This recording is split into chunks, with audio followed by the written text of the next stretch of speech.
Hi, this is Heather Askinosi, and I am beyond ecstatic right now because I am talking to Christiane Northrup, and she is amazing. And I have to say, saw her at the Hay House Mastermind, and there's people that you meet that when you meet them, she was better after I met her, and I have to say, just you were, I was adored you before, but now after talking to you, I was even more so. So Oh, thank will you. you just share a little bit about who you are to the Energy Muse community and your background and your story? Let's share. Yeah. Okay. So I am by training a board certified obstetrician gynecologist, and I worked directly in the operating room, delivering babies, doing hysterectomies, C-sections, you name it, for, I don't know, maybe 27 years. And then left that in 97, having become board certified in everything that can go wrong with the human female body. I decided to spend the rest of my life teaching women everything that can go right with the body and how to make that their experience. My very first book was Women's Bodies, Women's Wisdom. First edition came out in 94, and it was a prayer about what I knew was possible. And since that time, there's been so much more research. And luckily, the mothers who read my book have all had daughters who are now in their 30s. And so it's like the information is finally seeped in. And I've always been interested in things that are not considered medical. I mean, astrology, crystals, energy healing, past lives, Akashic record readings. I mean, that's actually that's my comfort zone. And I think that I did the medicine and all of that, very standard Dartmouth Medical School, all of that. Because in this lifetime, I think I was just tired of being burned at the stake. So I would get regular credentials. Yes. Oh my God. Right. Well, so when did you first start dabbling in crystals, or when did your journey with crystals begin? Oh, I think as soon as I ever saw a crystal. I mean, it's no, what's interesting is I don't really feel their energy. I just love them. And so my house is full of them. I mean, I have a giant citrine, you know, in the wealth and prosperity area of my bagua. It's just that here's what I love about crystals. The body is a crystal. The fascia is a crystalline structure. And it instantly transmits energy and information. Teeth and bones are crystals, and they transmit energy and information. Crystals store and magnify our intent, and therefore they can be very helpful in life. But I just think that they're beautiful, and I love having them around. Well, you know, We agree. We are your people, and we are glad that you're a crystal lover. Yay! Yes, yes, yes. Now, you had mentioned when we chatted, can share a little bit about, you've been married, and just a little bit about your love life and your journey on the path of love. Yes. Okay. So my journey on the path of love has been plutonic. It's been right through the underworld. I have, for those who understand astrology, I have Pluto and Mars right on top of each other at 17 degrees Leo in the second house of Taurus. What that means, if you're an astrologer, is Pluto takes you down to the underworld. And so Pluto, being so powerful, took my Mars down into the underworld, so that I've never had a truly conscious, equal partnership. So I was divorced after 24 years of marriage. And then I had a love affair with a man who could never quite commit because his business, his mother, his daughter always came first. And I got Tosha Silvers. I had a reading with her when she last did astrology, which was long ago, 2011. I think I had the last reading with her. Oh. And she said to me, because she has a wonderful book called Outrageous Openness, Letting the Divine Take the Lead. Now, remember, I had done eHarmony, I had dated, I learned Argentine tango so that I could receive the lead of a man. I did everything that one does to And well, after my divorce, here's what my intent was. It was to become the kind of woman that the man I was seeking would be attracted to. Now, that's typical old soul empath behavior, because we're born with kind of an inferior ego. So we just believe that we have to continually work on ourselves. But it's also being in a crucible and letting a lot of old karmic patterns and beliefs about not being worthy, not being enough, let them go. Anyhow, finally, I decided, I would say, no, the spring of 2017, that if I was ever going to be in a relationship, and I would say to you, my entire life, work is easy, writing books is easy, doing all of that is easy. Where the hard work has been a one-on-one relationship, to be consciously met in relationship. And it's been my driving force and my, the grain of sand in the oyster out of which I've made a pearl. It has been the source of the deepest longing, grief, yearning in my entire life. It's just like, oh my God, when is this ever going to, rending of garments, gnashing of teeth, all of this, I've done all the courses, calling in the one, blah, blah, blah, blah. But when the galleys for your book came out, so Crystal Muse, and I received the pages from Hay House, and I saw the love ritual in there, and I knew that it spoke to me. And it spoke to me not because I thought it would make anything happen. I just thought maybe it would make something welcome, as the guy from Agape Church says, affirmations don't make something happen, they make something welcome. And I was drawn to this ritual, and I knew that you started on a new moon. So I started it on the new moon in Cancer, June 23rd of 2017. Now remember that I didn't have your book.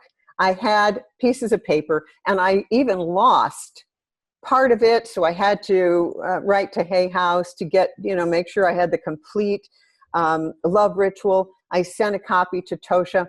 We decided we would do it together. And I didn't have the Wheel of Fortune wheel thing that you were supposed to do with Chris. I didn't have it, but I have a will of iron. And I was going to do this. So I got everything together. I did my detox bath with the coffee and the this and the that. And I, had my pink candles, and I traveled a lot during that time. So I had a little travel kit. I had my rose incense, and I had my jasmine stuff and my essential oils and my pink candles, and then these crystals that I would travel with. I did the ritual once on a tailgate of the car when I was leaving a friend's house. And I went to visit my hometown, stayed in a little motel, got the ritual stuff out, did the ritual. When I was there at my home visiting my mother and my family, I would do the ritual every morning. My mother would be at the door at 6 a.m. Okay, it's time to go. It's like, it was like burning through every bit of resistance. And I loved the mantra, so I would play Deva Premal, and say the mantra and go through my rose quartz mala beads.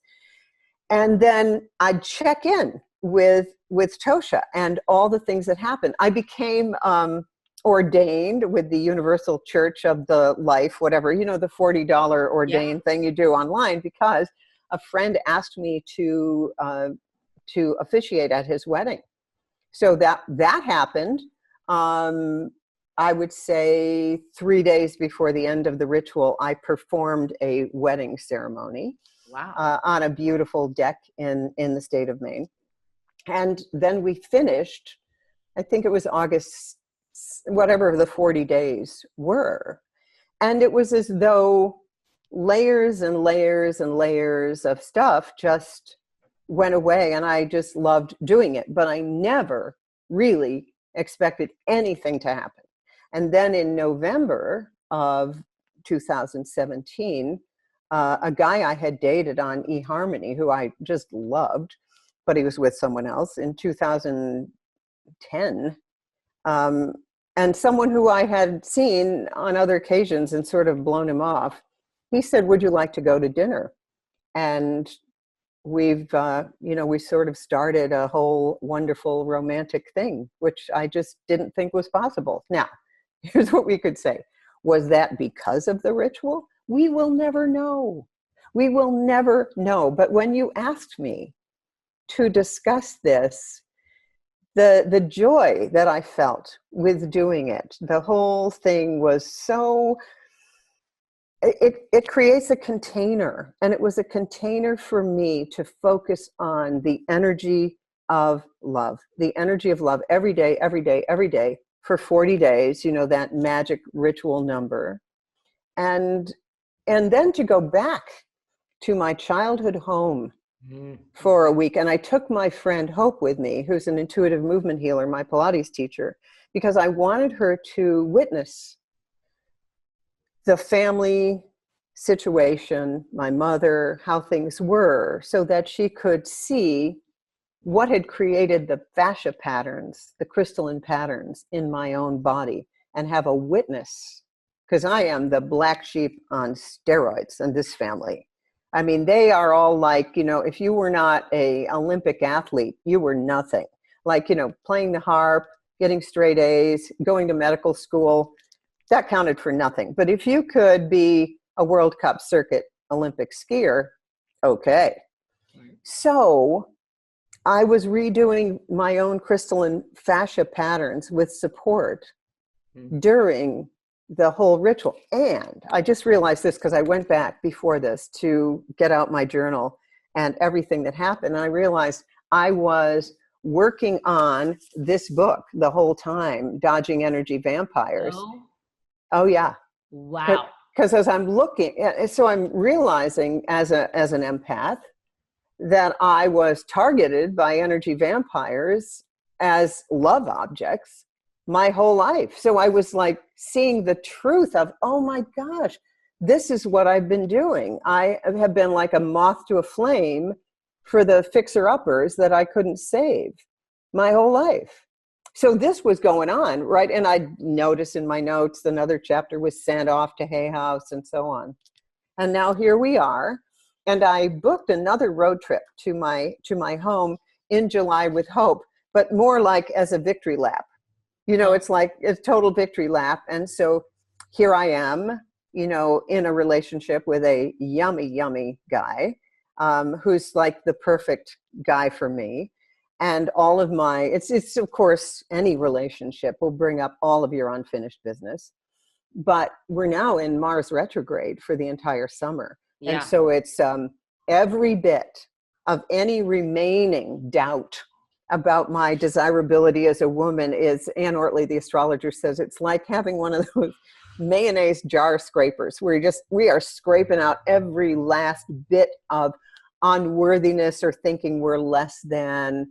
I mean, this guy who's a public health epidemiologist and, sort of represents that male authority figure person who has burned me at the stake for so many lifetimes. He'll say to me, why do you, you have vast knowledge. Why do you call yourself a quack? So I realized, oh yeah, right. I'm like a powerful medicine woman. You are. Just because the conventional system never understood me doesn't mean there's anything wrong with me. It's them, frankly. Or, it's aho. Yeah, exactly. So that's my story with, and then, finally, I get a copy of your book with all the pictures. Oh, and then the final, literally 3 days after I ended the ritual, you send me this. Oh my God. Yeah. And you have to tell you, that was the heart, a beating heart. And that was my favorite crystal on the planet. And every time we'd walk by it, it said your name. And we're like, no, don't say my name. No, you don't want to say her name. It's me. Remember? And it was like, no. And so you got this one. And it was like literally letting the baby leave the house. But oh man, I wanted to be with you. I've always known somehow that I would finally be partnered. I've always known, but I knew it would only happen. This is the way the world works. Once I didn't need it. Right. And I think the ritual was 40 days of concentrating on the moment and being in the ritual. Mm-hmm. And it was a marker of, I no longer require anything from outside of myself to make this happen.